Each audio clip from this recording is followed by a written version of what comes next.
Alhamdulillahirabbil alamin wa bihi nasta'inu ala umuri dunya waddin. Asyhadu an la ilaha illallah wa asyhadu anna Muhammadan abduhu wa rasuluhu, amma ba'd. Qala Allah ta'ala fil Qur'anil Karim, a'udzu billahi minasyaitonir rajim. An-naru yu'raduna 'alaiha ghuduwwan wa 'ashiyya wa yawma taqumus sa'ah adkhilu 'ala fir'auna asyaddal adzab. Surat Al-Ghafir ayat 46 ini Allah berfirman menjelaskan kepada kita semua. Di sini Allah katakan an-naru yu'radzuna 'alaiha ghuduwwan wa 'ashiyya. Kepada mereka, maksudnya mereka itu adalah Fir'aun dan para pengikutnya. Raja, penguasa politik, ekonomi, penguasa tentara, lambang kekuasaan yang tidak terkalahkan. Di semua kitab suci itu ditulis tentang keberadaan Fir'aun. Kepada mereka ditampakkan neraka pagi dan petang, pada Fir'aun dan pengikutnya. Wa yauma taqumus sa'ah, jadi pada hari kiamat nanti Allah berfirman kepada malaikat, adhilu ala fir'auna asyaddal adzab, masukkanlah Fir'aun dan para pengikutnya dan kaumnya itu ke dalam azab yang sangat keras. Quran surat Al-Ghafir ayat 46 ini menjelaskan tentang dasar berarti ada siksa kubur itu, yaitu pada an-naru yu'raduna 'alaiha ghuduwwan wa 'ashiyya, ditampakkan neraka pada pagi dan petang. Kita coba lihat surat At-Takwir ayat 14 pada 15, wa ma adraka ma sijjin kitabum marqum, dan tahukah kamu bahwa sijjin itu yaitu kitab yang berisi catatan amal buruk kamu. Kapan catatan amal buruk kamu itu? Yaitu menurut para ulama tafsir dijelaskan bahwa sijjin itu terkait dengan tempat penyiksaan ruh orang-orang kafir setelah mati. Berarti di mana? Di alam kubur, di barzah itu. Mari kita lihat dari Al-Bara bin Adzib bahwa siksa dan nikmat kubur itu adalah untuk ruh dan jasad. Fayu'addu ruhuhu fi jasadi fayatihi malakani fayujlisani. Maka ruhnya itu dikembalikan ke jasadnya, kata Rasul, lalu datanglah dua malaikat yang mendudukkannya di kuburnya. Ruhnya dikembalikan ke jasadnya, lalu didudukkan. Pada bagian depan saya katakan, maka jasad yang mana? Jasad bukan jasad yang ini, jasad yang nanti dibangkitkan pada waktu di alam kubur. Kenapa saya membahas ini, Mbak? Saya sampaikan bahwa di usia 60 kita ini adalah usia mati. Kenapa? Kata Rasulullah, usia umatku tidak banyak yang melampaui 60 dan 70, dan kita sudah 60 rata-rata. Mari kita lihat dalam sebuah hadis riwayat Al-Bara bin Adzib juga radhiyallahu anhu, Rasulullah bersabda, innal abdal mu'mina idza kana fi naqita'in minad dunya wa iqbalin minal akhirah. Sesungguhnya ketika seorang hamba mukmin berada dalam detik-detik akhir kehidupannya di dunia dan akan memasuki akhirat, nazala ilaihi malaikatun minas sama'i bidul wujuhi ka'anna wujuhumus syams. Turunlah malaikat dari langit dengan wajah berseri-seri seperti matahari, ya, ka'anna wujuhumus syams.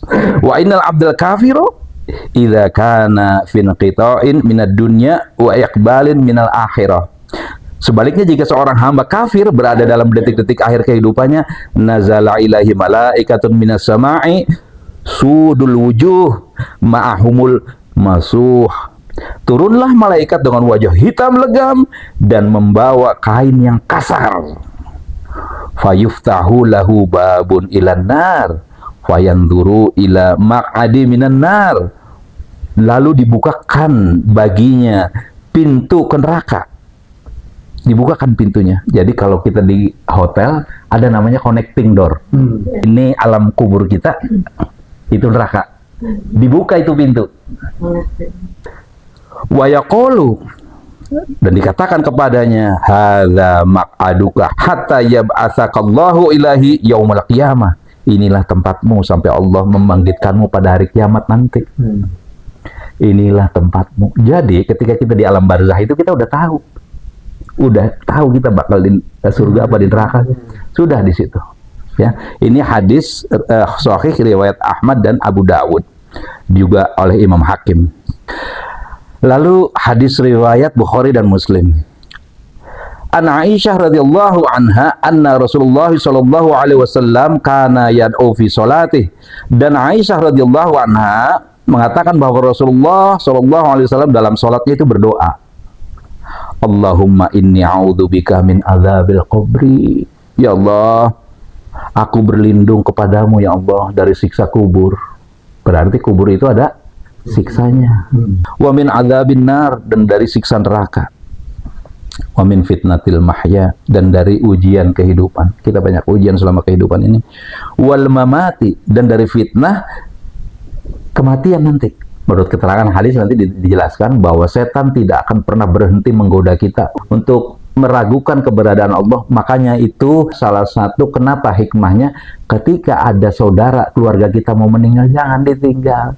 Bisikkanlah kepadanya, La ilaha illallah, La ilaha illallah. Kalau masih kesadarannya rada baik. Tapi kalau sudah rada parah, sudah tidak bisa bereaksi sama sekali, sudah Allah, Allah, Allah. Kata Rasulullah, kamu jangan berisik ketika dalam peperangan, ketika ada sakaratul maut, ketika ada jenazah, jangan ribut.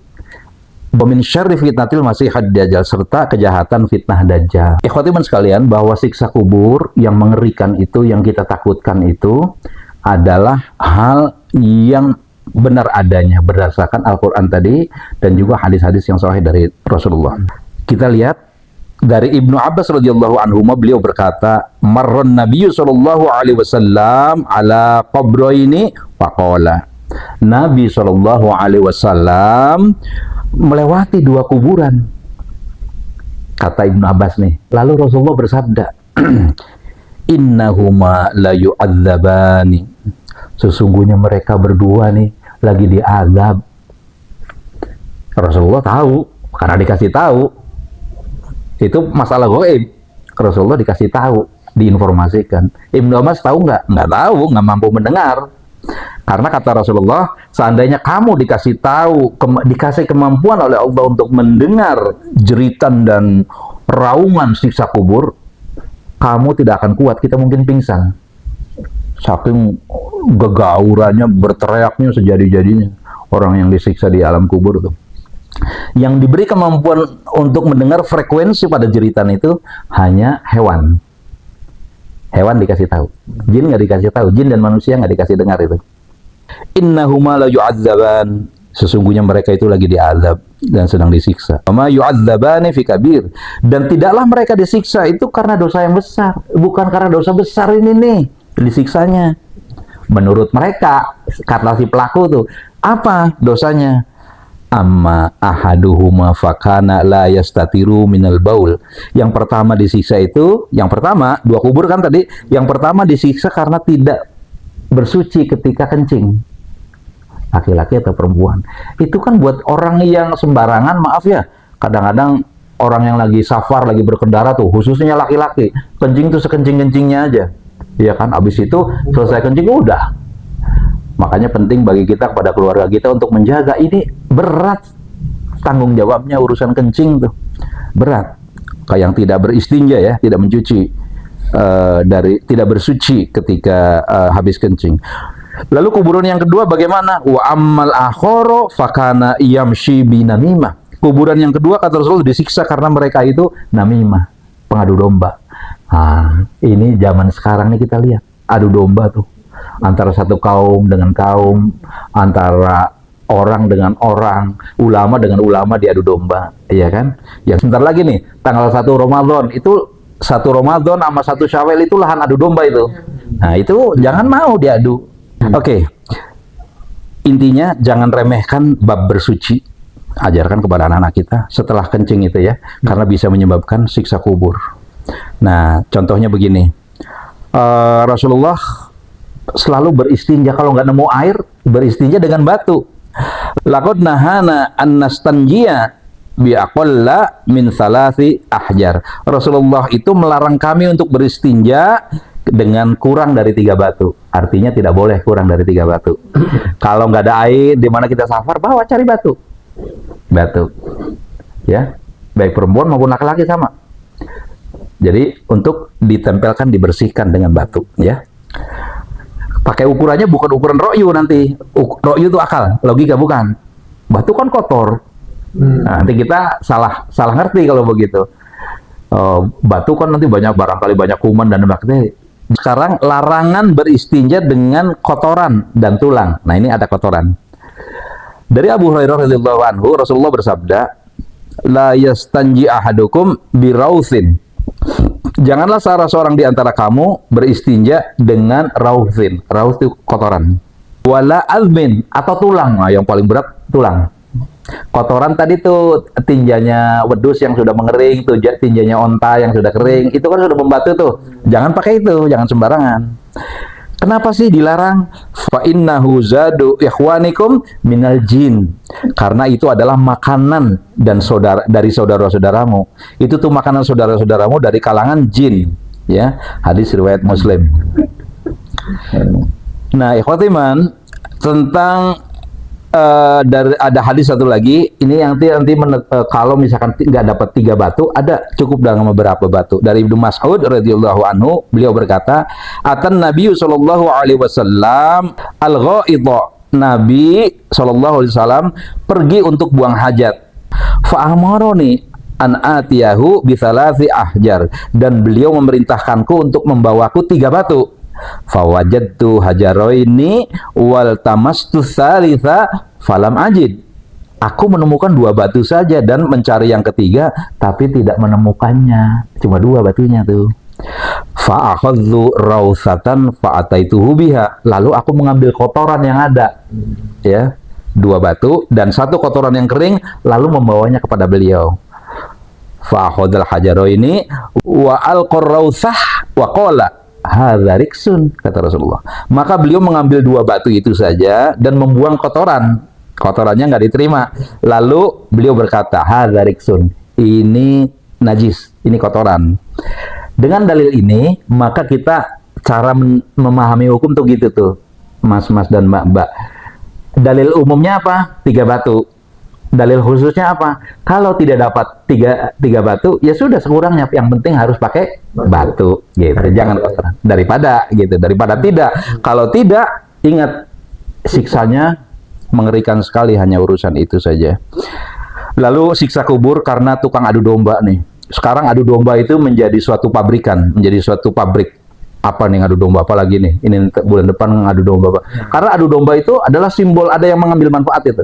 Ketika adu domba itu, orang berkuasa, Fir'aun itu kan mengadu domba rakyat tuh. Nanti ada di ayat Al-Qur'an tuh. Cara berkuasanya Fir'aun itu adalah dengan cara mengadu domba rakyat. Kata Hudzaifah yang meriwayatkan hadis ini dari Rasulullah SAW, beliau menyatakan la yadkhulul jannata nammam, tidak akan masuk surga tukang adu domba. Hadis riwayat Bukhari. Nah, sekarang karena ghibah, lamma urija bimarartu biqaumin lahum afdarun min nuhasin. Aku melewati sekelompok orang yang memiliki kuku dan dari tembaga. Yahmishuna wujuhahum wa sudurahum. Lalu mereka mencakar wajah dan dada mereka. Lalu fakultu, aku bertanya, Rasulullah bertanya kepada Jibril, maha ulai ya Jibril, siapa mereka wahai Jibril? Qala, Jibril menjawab, haula'il ladzina ya'kuluna lahuman nasi wa yaquna fi aradhihim. Mereka adalah orang-orang yang suka memakan daging manusia dan merusak kehormatan mereka. Ya. Lahumun nas, lahamku daging. Kita semua secara umum suka daging. Tapi yang dimaksud di sini adalah yang memakan bangkai saudaranya sendiri, yaitu ghibah. Ngomong nang. Dan merusak kehormatan saudaranya. Bikin tuduhan-tuduhan palsu. Orang nggak mabok dibilang mabok. Orang nggak zina dituduh zina. Oh, itu berat itu. Nah, Seperti itu. Lalu Rasulullah bersabda, "Ma min sahibi kanzin wa yu'addi zakatahu." Tidaklah seseorang memiliki harta simpanan emas perak lalu ia tidak mengeluarkan zakatnya, illa uhmiya alaihi fi nari jahannam, kecuali hartanya akan dipanaskan di neraka jahannam. Faju'ala safa'iha fayuqwa biha jabinahu wa janbuhu wa dhahruh. Lalu dijadikan lempengan-lempengan dan digunakan untuk membakar dahi, lambung dan punggungnya. Jadi zakat tadi yang disimpan-simpan tidak disegerakan. Kan kalau kita punya emas sebesar yang sudah dinisabkan, disimpan lalu tidak dizakati, itu yang akan membakar kita nanti. Kita tinggal menghitung hari, detik lah. Karena saya mengingat 30 tahun yang lalu, 40 tahun yang lalu SMA tuh masih segar sekali. Ingat SMA, ingat SMP, segar sekali. Ingat dulu kita di Sukasari, kayak rasa baru kemarin. Artinya 30 tahun ke depan itu waktu yang sebentar. Dan kita belum tentu nyampe 30 tahun ke depan kita masih hidup gitu. Angka 30, tadi barusan Kang Ayep bilang gong 2000, sekarang 25. Udah 25 tahun dari nama gong itu. Dari gong akhir itu. Dari gong akhir. Karena nama gong 2000 sudah disampaikan sebelum tahun 2000 ya? Hampir 5 tahun lebih. 5 tahun lebih sebelum tahun 2000. Itu sudah disebut tahun 2000. Nah, sekarang malah kita sudah melampaui lompatnya 25 tahun yang lalu dari sungguh hidup ini sebentar sekali. Maka kita harus memelihara rasa takut karena rasa takut itu adalah bagian dari ibadah.